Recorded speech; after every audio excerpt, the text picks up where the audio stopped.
मैत्री असावी तर अशी. एक राहुल नावाचा मुलगा असतो. त्याला पैशाची गरज असते. त्याच्या वडिलांचे ऑपरेशन असते, त्यामुळे तो नातेवाईकांकडे पैसे मागत असतो. तो खूप प्रामाणिक असतो, पण कोणीच त्याला मदत करत नाही. तो नोकरीला नुकताच लागला असतो, त्यामुळे लगेच त्याच्याकडे पैसे नसतात. तेव्हा तो त्याचा मित्र श्यामकडे त्याची व्यथा मांडतो. तो पण गरीबच असतो, त्यामुळे तो पण काहीच करू शकत नव्हता. तेव्हा श्याम त्याला घेऊन बँकेत जातो. तिथे पण राहुल गरीब असल्याने कोणीच तिथे विटनेस म्हणून राहण्यास तयार नसतो. त्यामुळे त्याला बँकेतून पण पैसे मिळत नाही. घरी जाऊन श्याम विचार करतो.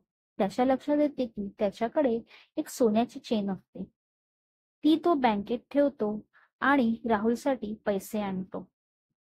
त्याच्यामुळे राहुलच्या वडिलांचे ऑपरेशन होते आणि ते बरे होतात. राहुल पण प्रामाणिक असतो. तो बँकेचे पैसे भरून श्यामची चेन परत त्याला आणून देतो. तात्पर्य: असा मित्र भेटायला भाग्य लागते. Thank you.